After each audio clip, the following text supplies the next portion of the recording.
मैं समझता हूँ कि स्कूल चलाना तो पूरी एजुकेशन का काम सरकार को फ्री करना चाहिए, चाहे कुछ भी हो जाए, जब भी देश तरक्की कर सकता है। हिंदुत्व को प्रोजेक्ट कर रहे हैं, उसमें बहुत ताकत से लगे हुए हैं कि उद्धव जी थे वो अलग रास्ते पर चले गए, इसलिए मैं आया हूँ उद्धव जी के जो बाला साहब ठाकरे के पुराने काम थे उसको पूरा करने के लिए, और जा रहे हैं 3-3 हज़ार आदमी को लेकर जा रहे हैं। गए थे अयोध्या, तीर धनुष ले जाकर पहले दे दिया साधुओं को, तुम रखो, हम आएंगे, हमको गिफ्ट कर देना।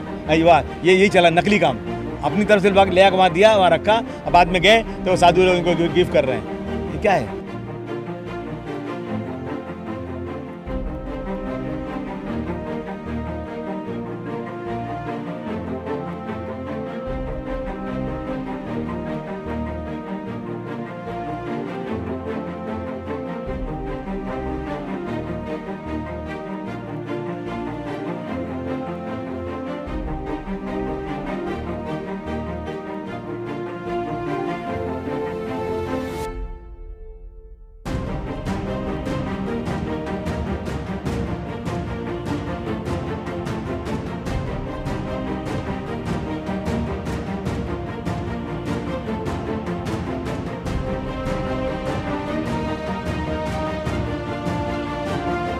सर, आज गोवंडी में पहली बार ऐसा स्कूल का उद्घाटन आपके हाथों हो रहा है, तो आप जनता में क्या संदेश देना चाहते हैं? नहीं, देखिए, गोवंडी में पहले भी 3 स्कूल बन चुके हैं इस तरह का स्कूल पहली बता रहा हूँ। जो हम आए थे ना, तो स्कूल ऐसे थे कि इसमें चूहे घूमते थे, बिल्लियाँ गंदगी करती थी, बिल्कुल ख़राब हालत थी। तो 1, 2, 3 स्कूल तो बहुत अच्छी बिल्डिंगें बन गई।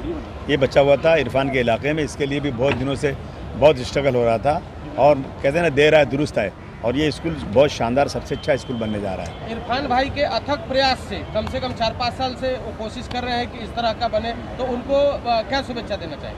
इनको मुबारकबाद दिया ना मैंने, और अच्छा काम करेंगे, टिकट भी दे दूंगा। अच्छा, अब क्या चाहिए? जैसे कि आपकी जो पार्टी है वो म्यूनसिपालिटी स्कूलों के, सरकारी स्कूलों के बहुत सहायता पहुंचा रही है, उसी तरीके से प्राइवेट स्कूल वालों के लिए कुछ सहायता है? जैसे प्राइवेट स्कूल के बच्चे आज फीस नहीं भरे तो उनको भगा दिया जा रहा है। नहीं, देखिए ये दिक्कतों का सामना करना ये किसी इंडिविजुअल आदमी की हैसियत नहीं है। हम लोग 2-5 लाख रुपया दे देते हैं, हर साल दे देते हैं, तो कुछ लोग स्कूल में फीस भर देते हैं, कुछ लोग अपनी तरफ से NGO लोग भर देते हैं। लेकिन सरकार की ये जिम्मेदारी होती है कि सरकार कम से कम कोविड के ज़माने में सबकी फ़ीस पूरी माफ़ कर दे।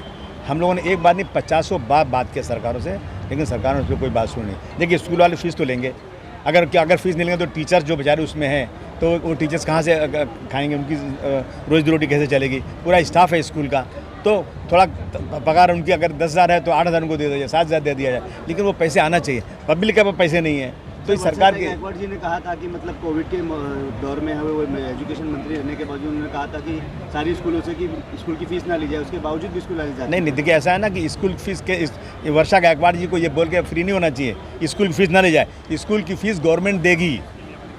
अगर स्कूल की फीस नहीं ली जाएगी तो टीचर को तनख्वाह कौन देगा? स्कूल चलेगा कैसे? तो सब स्टाफ पूरा उनका भुखमरी हो जाएगी उनके पास, खाएंगे क्या वो लोग? सरकार को अपने ख़जाने से ये पैसा देना चाहिए। इतना भ्रष्टाचार, इतनी बेईमानी हो रही है, तो क्या स्कूल के बच्चों को फीस सरकार नहीं दे सकती? ये सरकार की जिम्मेदारी है। और सर, थोड़े दिन पहले मनोज कोटक जी ने कहा था कि मैं सभी पार्टियों के नेताओं से मतलब आह्वान करना चाहूँगा कि मानपुर शिवाजी नगर की जो नशाखोरी है उस पर जल्द से जल्द सभी लोग मिलकर प्रयास करना चाहिए कि बंद हो। देखिए, ऐसा है ना कि मैं मनोज कोटक जी से कहूँगा कि आपकी सरकार चल रही है पूरे देश में, दनाते फिर रहे हैं आप, और आप अगर पुलिस चाह जाए ना तो परिंदा पर नहीं मार सकता। सर, मैंने ये बात भी कहा था कि पुलिस आपकी है, सरकार आपकी है, तो फिर आप क्यों नहीं, आप खासदार हैं ईशान्य मुंबई के, तो आप क्यों नहीं प्रयत्न कर रहे हैं? अगर पुलिस चाह जाए, अमेंडमेंट कर सकती है पुलिस कानून में, अब पुलिस उनके साथ ज्यादती कर सकती है, उनको बंद करें ले जा करके, और ऐसा सबक सिखा दे कि दोबारा कोशिश न करें। कम से कम जो बेचने वाले हैं वो एरिया में ना आने पाएँ।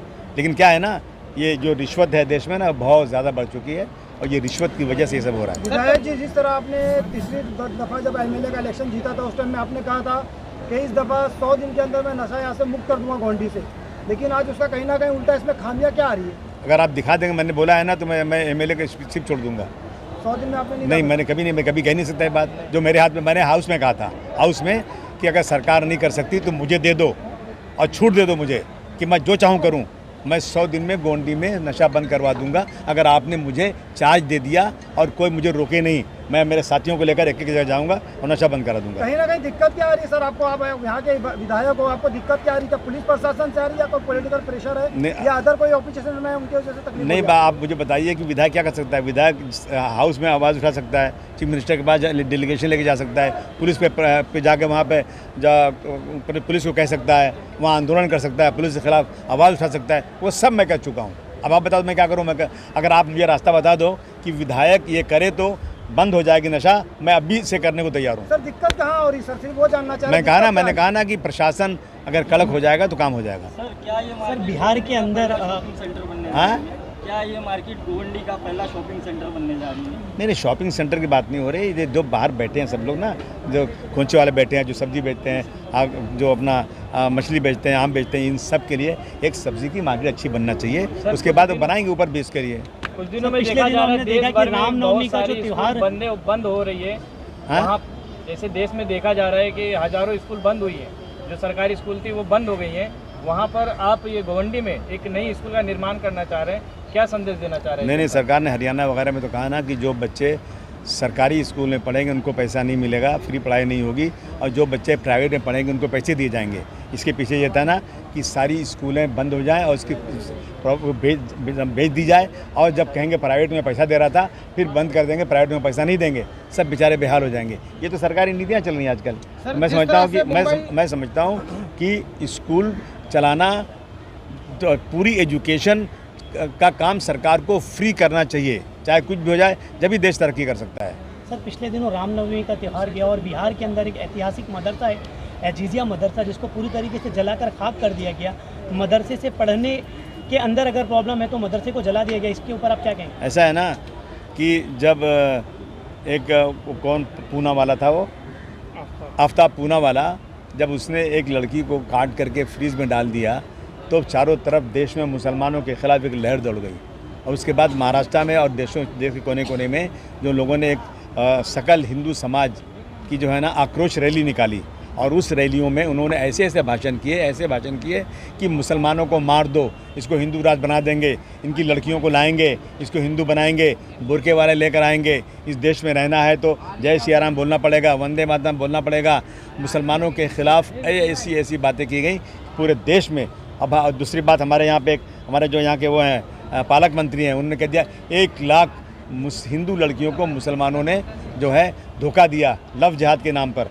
तो इन चीज़ों को देखने के बाद पूरे देश में जो हिंदू था ना, उसका खून खौल गया। जब मंत्री बोलेगा ऐसी चीज़ें, जब बड़े बड़े लोग और सरकारें चुपचाप बैठी रहेंगी, तो लोगों के अंदर नफरत पैदा हो गई। मुसलमानों की मस्जिदों को तोड़ने लग गए, मदरसे को जलाने लग गए, या और उनको परमिशन मिले या न मिले, उनके पास इतनी ताकत, इतना बाहुबली है कि पुलिस उनकी जो है तलवे चाट रही है और उनके साथ चल रही है और जला रहे हैं। ये देश में बंद होना चाहिए। मैं बार बार कह रहा हूँ, ये चीज़ें अच्छी बात नहीं है, और इससे नफरत पैदा हो रही है देश के अंदर। मैं 4 दिन से ढूंढ रहा हूँ अपने डिप्टी चीफ मिनिस्टर को, मगर वो साहब गए हैं, अयोध्या गए हैं लेकर के। नफरत एक मिनट, ये सब नफरत की वजह से हो रहा है, नफरत की वजह से। ये नफरत बंद नहीं होगी ना तो भारतवर्ष जो है एक कमज़ोर मुल्क बन जाएगा। सर एक अंतिम सवाल मेरा यहाँ से गरीब जनता से जुड़ा हुआ सवाल है। जैसे कि यहाँ पे 7 माले का हॉस्पिटल बना है, उसमें अभी तक कोई परिवर्तन आया नहीं, लोगों को कई सारी तकलीफों का सामना करना पड़ रहा है। यहाँ पे हॉस्पिटल होने के बावजूद भी उन्हें शताब्दी जाना पड़ रहा है। इस विषय पे आप क्या कहना है? भाई सरकार है ही नहीं, क्या करें? केस चल रहा है सुप्रीम कोर्ट में, रोज जजमेंट इंतजार किया जा रहा है। मैं इसके पहले और इसके पहले हाउस के अंदर बोल चुका हूँ, और मंत्री ने कहा मैं आऊँगा, इस गोवंडी मैटरनिटी होम का दौरा करूँगा और इसकी सारी चीज़ें करूँगा। इसके पहले जो मिनिस्टर थे उन्होंने मुझे कहा था कि मैं आऊँगा, पूरा करूँगा, चले गए, वो नए आए हैं। अभी परसों मैंने का घेराव किया, हंस रहे थे, हाँ मैं आता हूँ। मैं रोज़ आपकी डायरी दिखाता हूँ, हमने मेरे डायरी में प्रायोरिटी में लिखा हुआ है कि इनको शताब्दी में और यहाँ पर इस मैटरनिटी हॉस्पिटल में लाना है, उनको दिखाना है, रोज़ लगा हुआ हूँ। लेकिन क्या करेंगे, काम ही नहीं कर रहे हैं लोग, सिर्फ बात ही बात हो रही है। हिंदुत्व को प्रोजेक्ट कर रहे हैं, उसमें बहुत ताकत से लगे हुए हैं कि उद्धव जी थे वो अलग रास्ते पर चले गए, इसलिए मैं आया हूँ उद्धव जी के जो बाला साहब ठाकरे के पुराने काम थे उसको पूरा करने के लिए, और जा रहे हैं 3-3 हज़ार आदमी को लेकर जा रहे हैं। गए थे अयोध्या, तीर धनुष ले जाकर पहले दे दिया साधुओं को, तुम रखो, हम आएंगे, हमको गिफ्ट कर देना। अरे वाह, यही चला नकली काम, अपनी तरफ से ले आकर वहाँ दिया, वहाँ रखा, अब बाद में गए तो वो साधु लोग इनको गिफ्ट कर रहे हैं। ये क्या है? मुझे लगता है कि 10 करोड़ रुपया खर्चा किया जा करके, और इस महाराष्ट्र का किसान आत्महत्या कर रहा है, इसकी कोई परवाह नहीं है। सर गवंडी की आवाम जिन्होंने आपको 3 बार चुनकर दिया, उनको क्या मैसेज दें? मैं आप उनका बहुत शुक्रिया अदा करना चाहता हूँ और कहूँगा कि अगर आपको लगता है कि मैंने काम नहीं किया तो चौथी बार किसी और को लगा देंगे, कोई चिंता नहीं। यहाँ के लोग आपसे बहुत उम्मीद रखते हैं।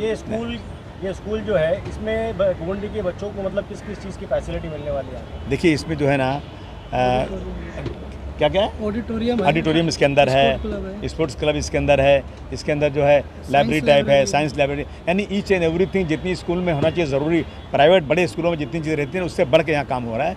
और इसको हम लोग कोशिश करेंगे ये कॉलेज तक जाए और इंग्लिश मीडियम पढ़ाइयाँ हो, इसकी हमारे संघर्ष होगा, हम बात करेंगे गवर्नमेंट सर रमजान का महीना चल रहा है, मानपुर शिवाजी नगर का जनता को आपके तरफ से शुभेच्छा। बोलेंगे बस खूब दुआ करो कि इस मुल्क में आपसी भाईचारगी रहे और रमज़ान में इफ्तार में अपने हिंदू भाइयों को बुलाओ, उनको इफ्तार कराओ और ईद में उनको सेवइयाँ खिलाओ, गले मिलो और नफ़रत वालों को मोहब्बत सिखाओ। तो उनसे कहो कि तुम आग लगाते हो, हम आग बुझाते हैं, वो काम तुम्हारा है, ये काम हमारा है, हम मिलजुल कर इस मुल्क में रहेंगे, नफ़रत इस इलाके में आने ना पाए। इसका रमज़ान के महीने में एक दिल से तय कर लो कि हम गोवंडी को एक हिंदू और मुस्लिम एकता का एक ऐसा सेंटर बनाएंगे जहाँ नफरत नाम की कोई चीज़ नहीं होगी। स्कूल का बजट कितना है और कितने साल में मुकम्मल होगा? 53 करोड़ रुपए का बजट है, कम पड़ेगा तो और ला देंगे, कोई चिंता नहीं, कम उससे कम तो बजट है ही नहीं है। और उसके बाद ये 2.5 साल का है लेकिन 2 साल में बना के देने का वादा किया है। जी भाई बोलिए। सर जिस तरह का मुंबई में प्रेस क्लब है, मुंबई प्रेस क्लब, उस तरह हम आपसे सभी पत्रकारों की तरफ से मांग करना चाहेंगे कि गोवंडी प्रेस क्लब आपके तरफ से बना के सभी पत्रकारों को दिया जाए। प्रेस क्लब बना दो, गोवंडी प्रेस क्लब। देखते हैं भैया, आपकी बात पहली बार आपने कहा है, सोचते हैं। मैं सभी पत्रकारों के तरफ से मांग कर रहा हूँ आज तक कोई मांग ही नहीं किया, तब देखते हैं। सारे लोग मांग कर रहे हैं कि जिस तरह मुंबई पत्रकार का क्लब है उस तरह हमारा गोवंडी का प्रेस क्लब हो और सभी जो व्यासपीठ पे जो हमारे नगर सेवक हैं, अगर कुछ बात है तो आइए प्रेस क्लब में, वहाँ मैं वो पत्रकारों को नहीं आने दूंगा जो तलवे चाटते हैं मोदी जी के।